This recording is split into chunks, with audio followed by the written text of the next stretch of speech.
People to be quiet. Start talking to the sound guy and everybody will quieten down. That's Michael, our sound guy, up in the sound booth, which also known as the choir loft, I guess. But is everybody settled down pretty much? Ed is closing the door so no one can escape. That's good, because we're looking forward to a wonderful day of a town hall meeting. Well, it won't be a whole day, don't worry. It's the Asset Review Committee back in town again. You may remember the last time we met. It seems like only 2 months ago. Wait a minute, it was 2 months ago. December the 3rd, when we had our information session about the work of the Asset Review Committee. And here we are again for a town hall, as we had mandated it ourselves as one of our goals to bring this session to you, to keep you engaged, and so we're back again. Want to welcome everyone today, those who are here in person. It's a good-sized crowd, and those who are engaged via Zoom as well. Hello, you Zoomers, wherever you are. I hope you can hear me and see me. The people here can, I think, but as long as the Zoom is working, I'll be told if it's not. So welcome to all of our parishioners and guests. Thank you to all of you for attending today. Welcome also to Canon Brendan Nielsen, who you've already heard speak an inspiring sermon this morning. And he's going to be with us for the town hall, and he will be called upon in the middle of our short presentation to say a few more words as well. It will be a brief presentation. We think we know how engaged you are, but we're not sure. The ARC, next slide please, has been driving you towards the website with constant messages on setting sail, and some of you may know a lot of this stuff already and don't need reviewing, but maybe some of you need a little bit of reminding, so we want to make sure that there aren't any gaps in your knowledge base. So the purpose of today's meeting, very briefly, is to thank you all for coming, of course, and the hospitality people and the tech people and everybody who helped make this happen today, and for Christine to give us a green light to take some time. And we want to review a little bit of what we've done very quickly, the work of the Asset Review Committee team. We want to engage, continue to engage, and talk about ways to engage. This is one of them, obviously. We want to have a chance to discuss, for you to have a chance to discuss, so there'll be question and answer at the end. And we want you to think about what you need to prepare for. Now, we'll talk a little bit more about preparation. That'll be on slide 37 or something, I think. So that's coming up. So just stay tuned for that. All right. So transparency, engagement, input, information, we want those things to be the things that the Asset Review Committee are remembered for, so that you all know what is at stake when it comes time for us to make a decision on the question of our assets and our property and what we want to do with it in the future. So this is the Asset Review Committee for a Sustainable Future for St. George the Martyr Anglican Church, Cadbro Bay, is the full title of what our little group is. We thought ARC was just a little bit easier to get your tongue around. So I was going to do a skill testing question and not show that and say, who knows what the full name of ARC is, but that's what we are.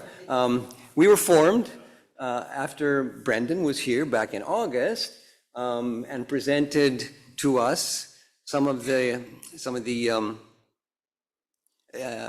not decisions, but some of the suggestions from the diocese that St. George's might be a good church to think about for future development of our assets. And there was a report done by Wiser Consultants, which was shared to the congregation who were here on that day, on August the 2nd. And then we just established, with the approval of the parish council, the formation of the Asset Review Committee, which has two major tasks: one, to gather and disseminate information to all parish stakeholders and get their input on the decision that lies ahead for us about use of our assets. And the second was then to develop three broad options of what we might want to consider as future paths for our church.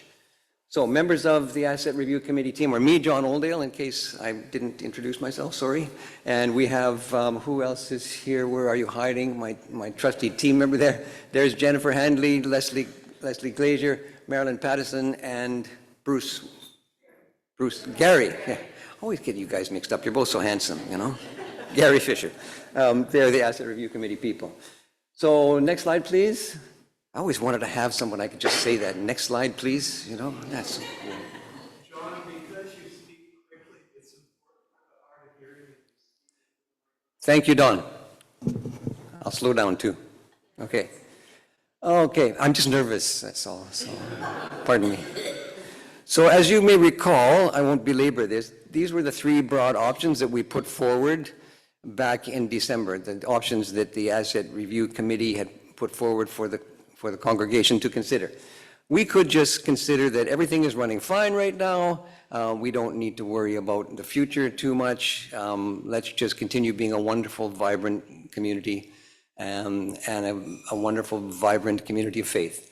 So that was one option. The second option is let's not bother going outside of our own boundaries to get developers or real estate people, consultants, the diocese involved. Let's just do what we need to do. We can identify if we need to do renovations or expansions of the church, do our own fundraising, and be in control of our own future.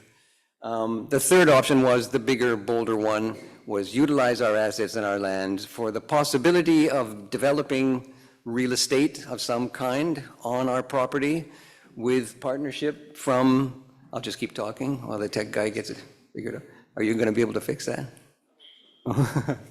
That option, I've even got my paper back up, which doesn't help the people viewing, but the third option was to work with the diocese and with wiser consultants and property developers to actually consider what can we build here on the church land that would enhance the value of St. George's Church to the broader community,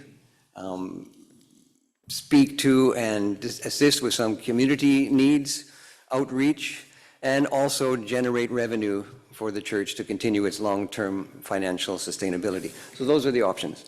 We presented those three options in December. We talked about some of the pros and cons of each of those options, and I hope you've had a chance to ponder those and come up with your own thoughts, but we're going to give you more time to do that before we have to make any final decisions. So next slide, please. We have always wanted to make sure that there were resources available for you. This is slide number 5, right? Yeah. So there's lots of resources available online, and that's where we hope most of you can find the information you need. If there are people that are not that savvy with the internet and the online community, we can give you paper versions of documents that are on the website. Just let one of the ARC members know. But there are reports from the diocese, there is a letter from Bishop Anna, there are recordings of our past sessions such as this one. This one will also be recorded. These PowerPoint slides that we're showing are also going to be on the website. So lots and lots of resources there. We want to remind you to visit the website and where you'll find almost all of the resources that we have between now and February 25th, because something's going to happen on that day.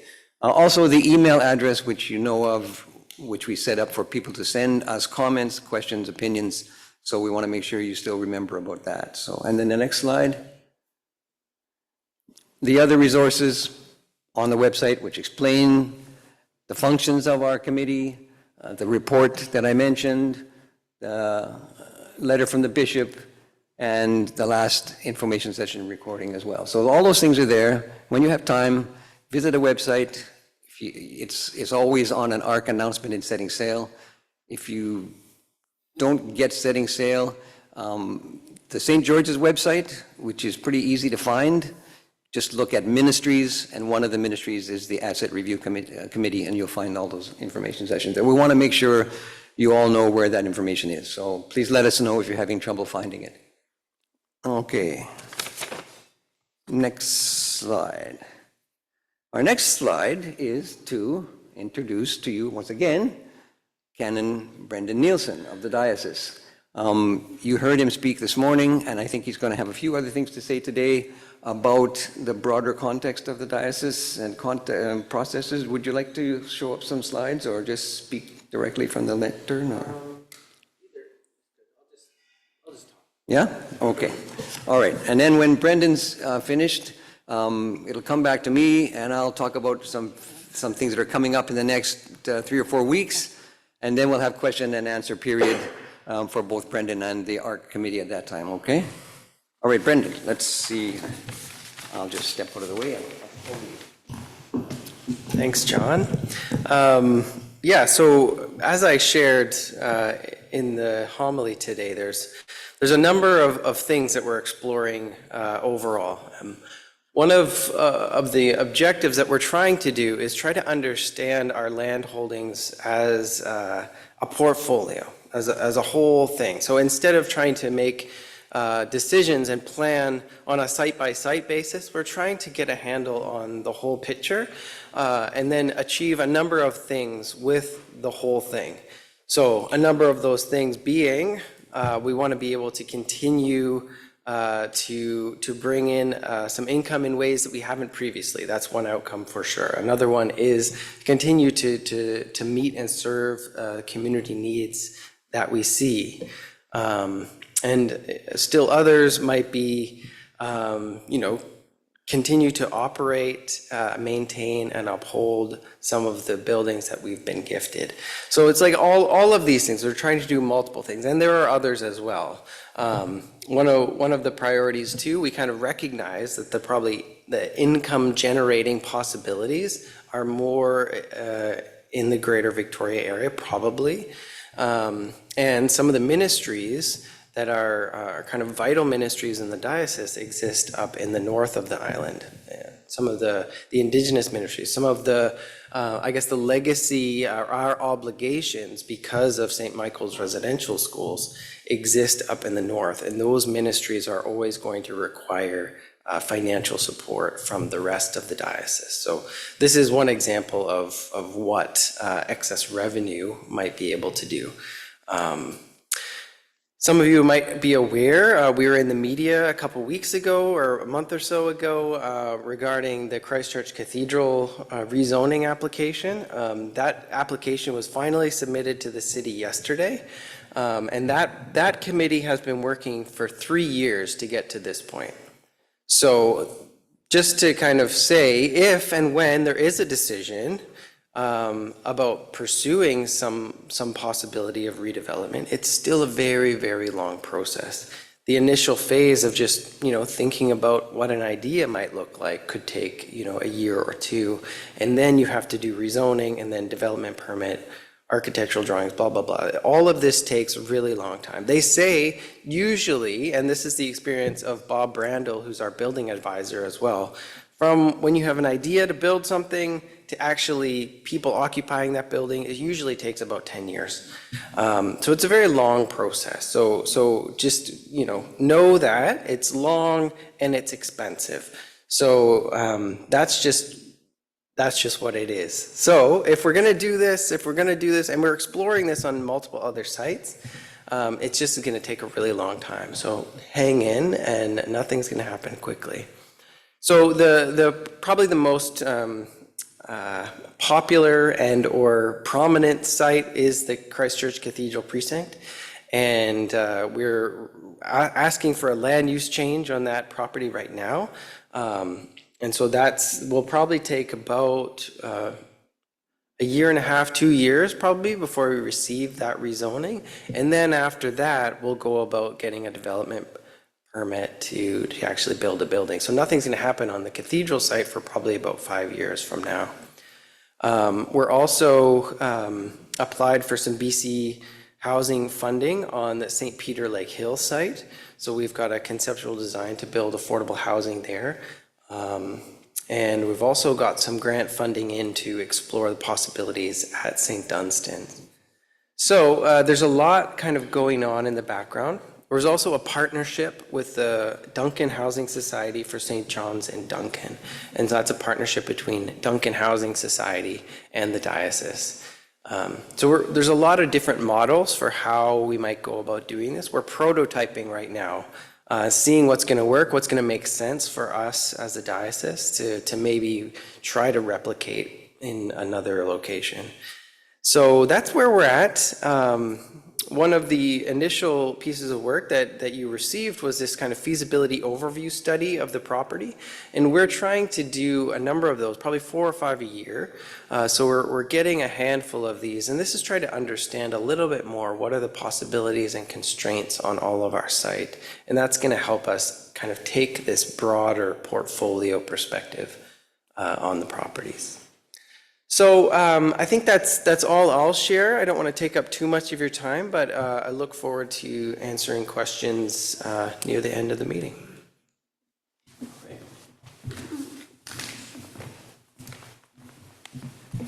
Thank you, Brendan. So that's a very good piece of information we've received, that whatever we decide upon, even if it's feasible, it's going to take a long time. So we're in for the long haul. So next steps as far as the committee is concerned. I think it was in the announcement on setting sail today, there will be a survey. So there is a survey which is going to be sent by email to all parishioners, every member of the parish list. It's actually set automatically to be sent to you at about 1 o'clock today, I think. And it is an ARC survey. It's not spam. It's from us. It's legitimate. It is also completely anonymous. There is no way that anybody's answer to the survey can be attached to their name. So you can answer as you wish. It's a very simple, short survey. I like to say that it's something like a public opinion poll. It's not a vote.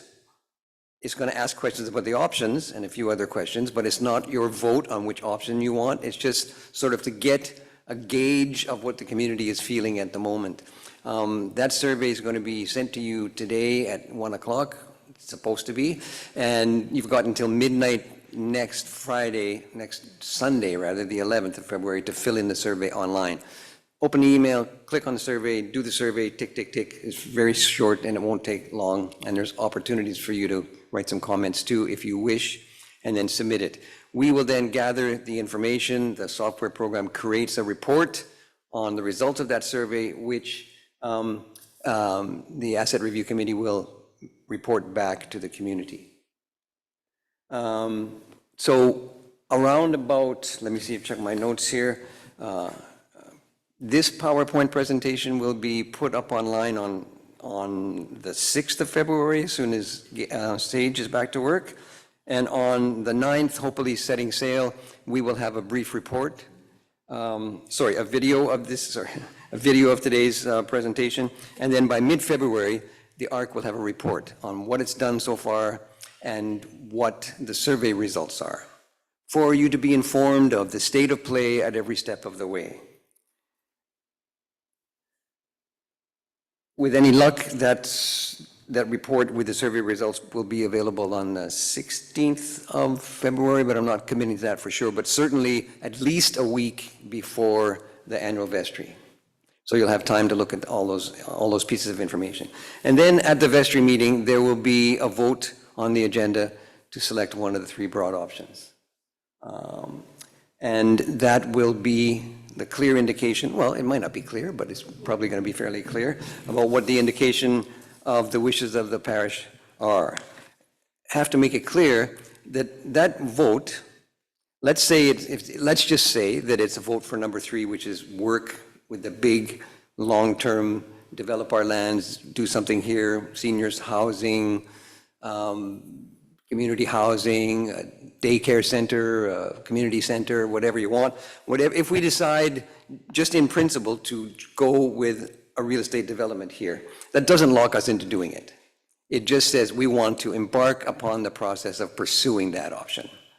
Along the way, there'll be many, many touch points, consultations with all stakeholders, not only us, of course, the Cadbro Bay residents, Saanich, developers, municipal regulations, the Orchard residents. There'll be many opportunities for community engagement before any final design or decision on what will be built is ever made. So there'll be years and years of opportunities for those kinds of things to happen. And it could turn out in the fullness of time that we aren't able to do what we want or have to change what we want. But so we're not locking ourselves into an irreversible direction forward if we choose option 3, for example. We're just saying we want to pursue it. That's what we think we should do as a church. And then we try. And as Brendan mentioned, it takes time, and even to get a zoning application responded to takes a year and a half. Yeah. So that's the options that look forward for us. And we want to make sure that you have every chance you can to ask us questions, not all of which we'll have answers for, but to also look at the opportunities that lie ahead for us. The next slide will be questions and comments. I put that on purpose instead of questions and answers, because I can't guarantee we'll have answers for all the questions.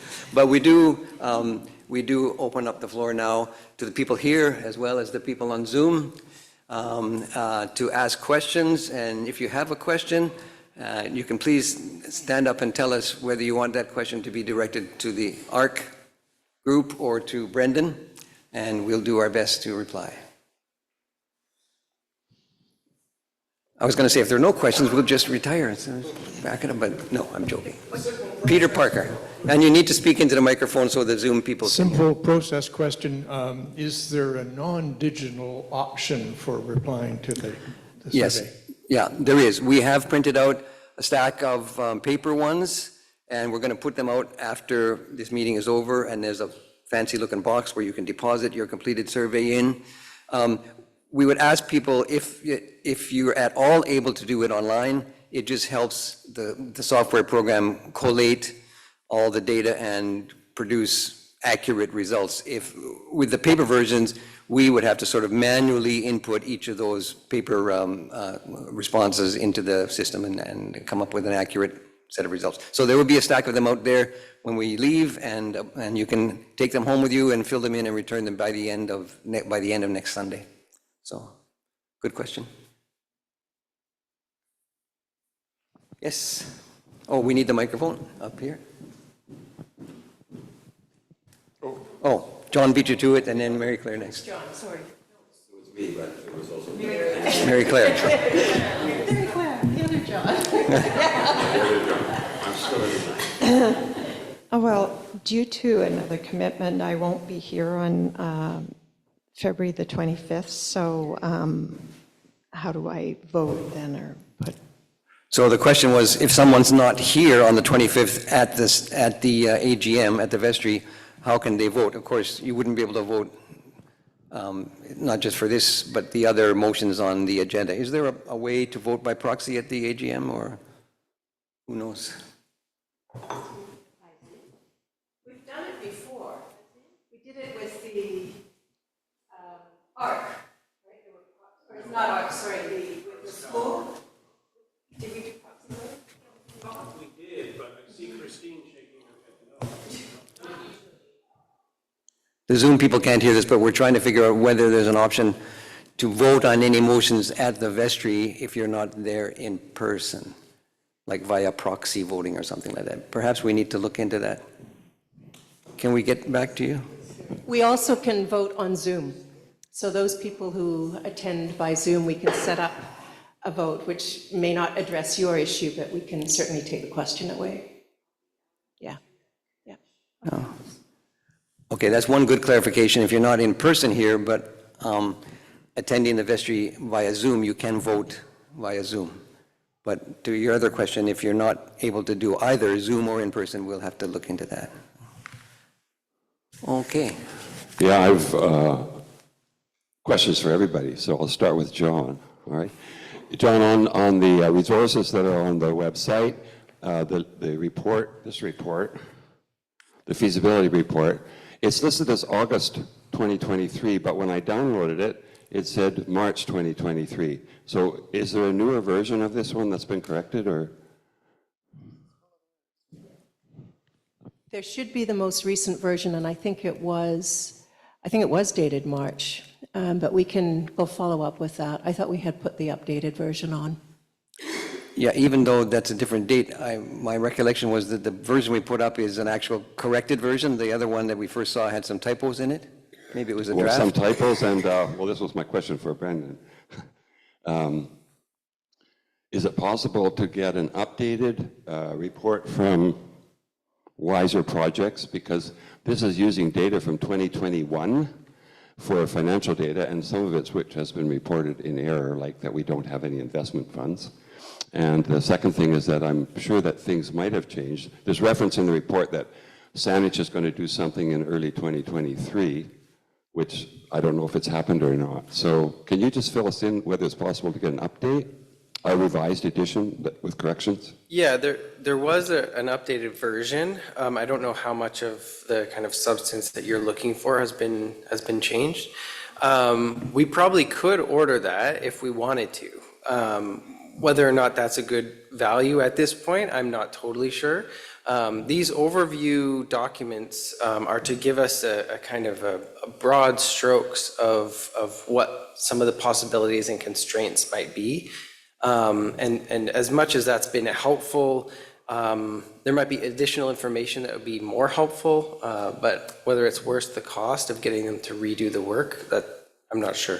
But if we decided to proceed, then because it sounds like we have to work with them in the future, if we decided to have a vision of option 3. Yeah, if we decided to proceed, then there would be a whole nother round of more in-depth feasibility work that would need to happen. With them? Probably, yeah. Okay, thank you very much. Yep. I've heard, yeah. No. But the That's fine. people can't, that's the problem. Yeah, just that this report is full of errors, and to We've pay them passed again along that to make feedback. another report sounds like a waste of money to me. Surely there's someone who can make a report that isn't full of errors, beginning with spelling the parish's name wrong, and then continuing on.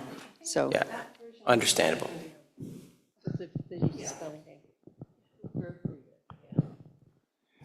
Just a couple of comments, Brendan, Ian Grant.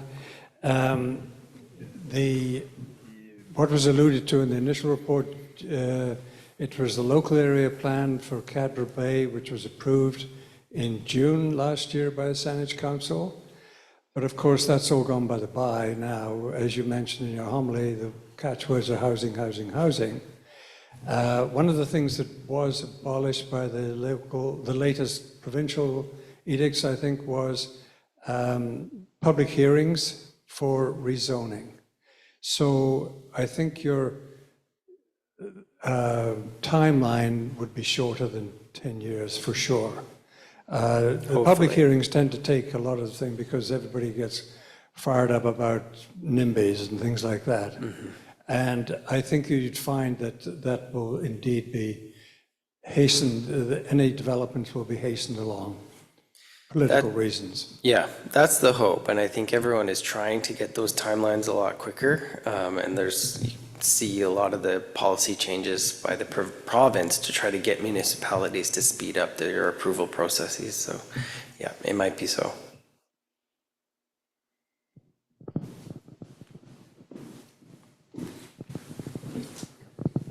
I had a question about financial resources, depending on what option we pick, and assuming it's 2 or 3. Will there be some financial help available from the diocese, depending on what option we go in terms of consulting or whatever arrangement was made? Yeah, while the report writing may be questionable at times, one of the things that Wiser has been really good at is applying for and getting money for us to do some of this work. So I would say to date, we've got probably close to $600,000 in from Wiser's granting abilities to help us do some of the feasibility work. So there's that option, is grants. Grants always comes with strings attached, but usually they're worthwhile. The other thing that there was established a couple of years ago after the sale of the building in Strawberry Vale was a property redevelopment fund. And that is available to the diocese for this type of work. And it goes through the asset management committee to diocesan council to make decisions on that. And there would either be granting options from that or a loaning option where you would be able to use some of that to pay for some of this feasibility work and then repay it once the property starts generating some funds.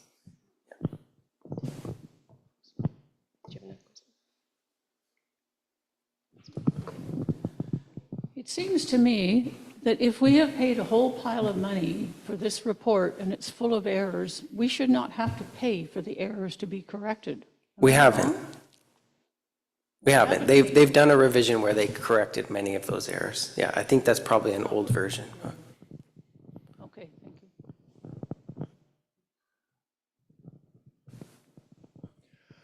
you. Just two comments. One is, and sort of a question, as you know, Brendan, we're involved in a not-for-profit affordable housing project at Dawson Heights. And so there's, in my mind, a slight disconnect between the stewardship of property that's going to produce a revenue stream when a lot of those proposals are really not-for-profit proposals. So I think as we go forward, we're going to have to be clear in our minds. Are we going to put up something that's going to actually be making money and have the tax implications of that kind of enterprise? Or are we serving the community with a not-for-profit thing, which may not help the parish's bottom line at all in the long run? That's one thing. Another thing that I want to encourage everybody, so I'm in the process of building an 85-unit, 4-story apartment building. Aren't I clever? Well, no. We have an outfit that's a development consultant, and they have steered us through the shoals of Saanich and BC Housing and CMHC and all the partners that we've had to work with. It's not a thing that, I shouldn't be losing any sleep over it because we've got experts that can help us do this kind of work. It's not something that a parish can't take on because we, in fact, don't take on the huge detail. So if we do end up doing anything, we'll have some help, some expert help. Yep, thanks, Peter. There are a lot of options. I think the kind of nonprofit community need, probably break-even model is one. Another one is the fully let's go for profit, let's go with a development partner who wants to achieve certain goals, and we can share the profits. That is one option. I do think there's probably an option that's a little bit more in the middle where we can try to do multiple things. Might be a little bit tricky to iron those things out. But that's why I think what the stage where you're at now is trying to understand and come to a place where you can get clear on what the hopes and outcomes you're trying to achieve are. Is this a ministry priority over a financial priority, or is it a financial priority with hopefully some ministry outcomes? So I think that's the work now at this stage, while we're still, no decisions have been made. We need to understand and discern the collective ministry of this place and how a reimagining of a site might aid in that outcome. So a lot of that kind of business planning will come at a later stage. When we will look at pro formas, we'll try to figure out how the numbers are going to work. But that's much later. From right now, we need to be very secure in why are we doing this? What are we trying to achieve? And I think that's the work of the community at this stage.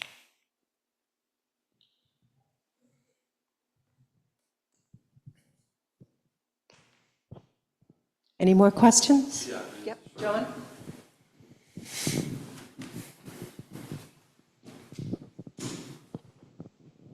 Thank you for that summary that you just made, because it really is the crux of the matter, particularly looking at the last couple of years' history of finances in the parish.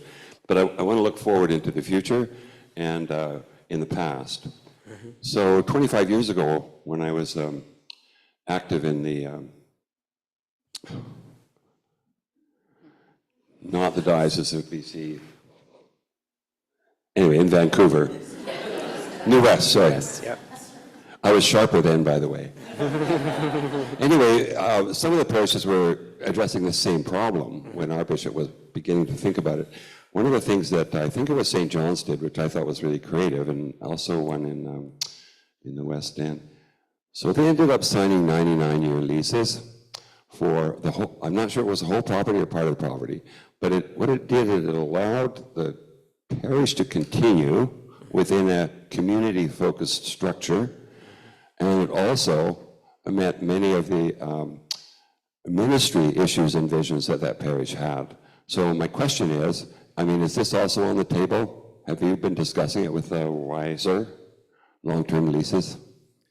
We've been discussing it more internally rather than with Wiser, but I think, yeah, we're open to exploring all sorts of options So of what. it's a pretty broad palette I think that so. we have. Yeah. Thank you. Yeah, yeah, and there are some people who are advocating for a kind of long-term lease model, right?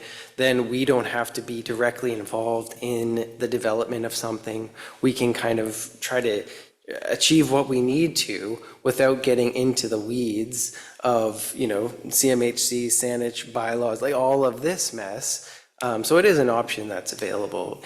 The downside is we're then locked in for a very, very long time to a relationship with another group. Yeah. There's one question that Jeanette has posed from Zoom, which I'll just read, and then I'm heading this way because Lawrence, you're the one that will have to answer, I think. Sorry. Jeanette writes, I read the revised documents this morning, and I would like assurance from Lawrence that we did not lose all of our investments in 2021.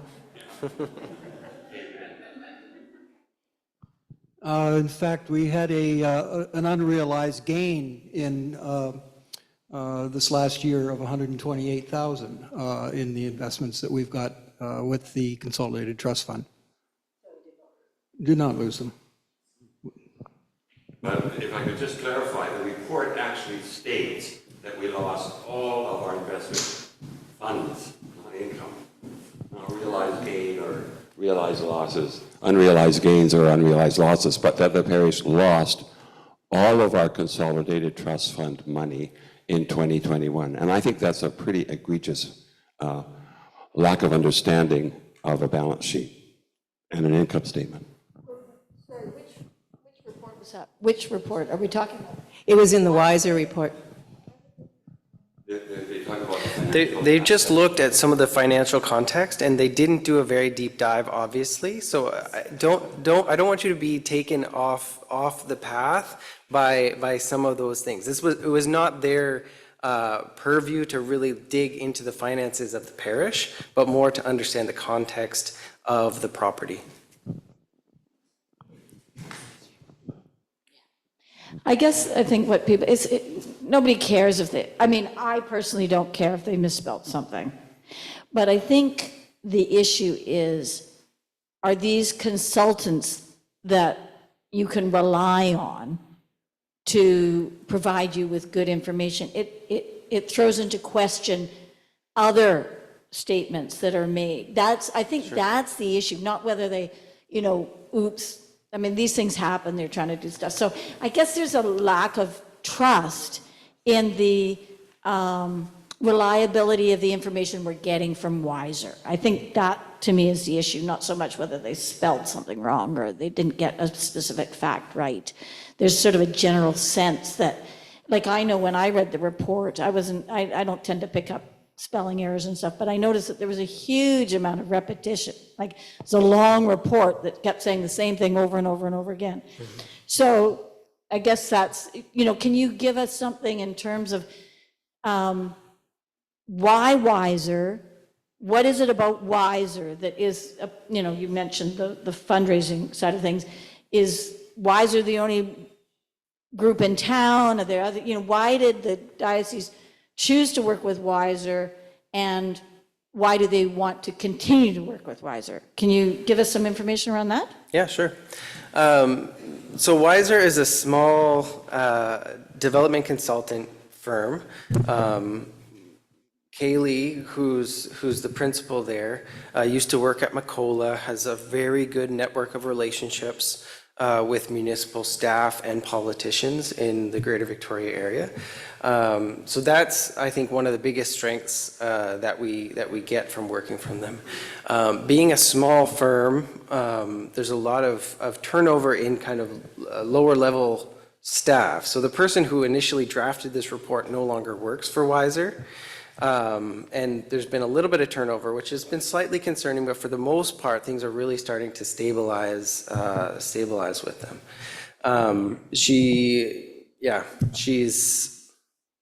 They're good. You can trust. We've been working with them for a few years now, and it kind of, I think, depends which associate gets tasked with doing some of these feasibility reports, like a little bit of the flavor. But I think for the most part, they're secure. Is the BFTF using Wiser, or are they satisfied? Yep, Building for the Future at the Cathedral is using Wiser projects, and just submitted the 120-page rezoning application to the City of Victoria, and we've been quite happy with their work throughout that process. Yeah. Brendan, I just realized you're talking about Kaylee Schramm. Kaylee Wiseman. From Wiser. Oh, Kaylee was with Macola when we began at That's Dawson right. Heights, and I know Kaylee, and she is excellent at what she does. It's unfortunate there were flaws in the report, but I could certainly recommend Kaylee Schramm.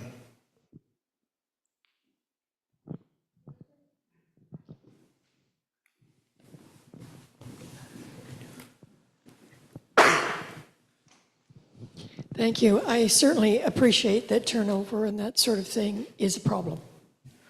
However, any firm that will allow something that is that badly flawed, that has clearly not even gone through what appears to be a spell checker, to be able to make the kind of statements that we lost our investments when we did not, if they don't understand what the balance sheet or the finances are that they have looked at, to me, it's unforgivable that they would make that kind of a statement without realizing what they're doing. And I know that the world is not the same today as it has been, and standards are different than when perhaps I was working.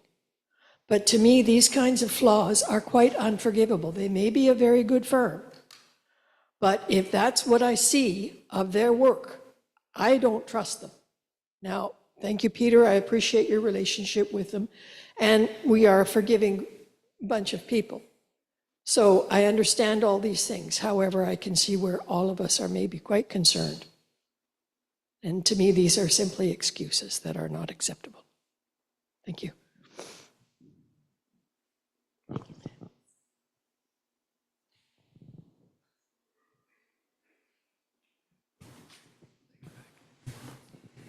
Gary, can we get the next slide, please?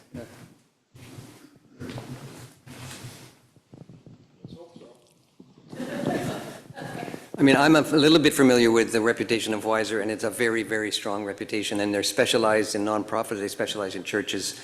I don't condone the lack of quality of that report, but I have an idea, a sense, I only can imagine that the diocese asked for these reports as very soft, very general, very fluffy, what looks like a few good spots where there might be potential in our diocese. And I can't imagine, well, it seems to me that the diocese should have checked those reports before submitting them to the congregation. So perhaps it was done just as a, something to get the ball rolling, and it wasn't meant to be a definitive example of their work. My understanding is Wiser's got a very strong reputation. But and in any case, when we make a decision at the AGM, that doesn't mean Wiser will be forced upon us against our will. We will, over the course of time, work with partners that we trust, and that we'll take direction from the diocese if there's anything to go by from the cathedral's Building for the Future project, which is a multi-million-dollar project,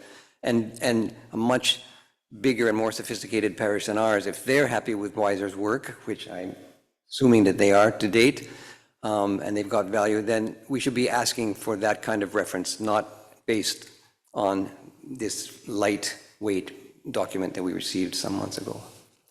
But anyway, that's just my personal opinion. So we want to thank you for your attendance and your engagement and for your tough questions. That's what we need to do. So coming up next is the survey, which you should receive today by email, and we're going to put a box of the paper ones out there as well. Midnight, February the 11th, is the date to complete that survey, so please don't forget. Don't take a paper one home and do it and the online one. You're good Christians, you would never do that, right? So, and by all means, yeah. So thank you, everybody, for coming. Thanks again. Carry on.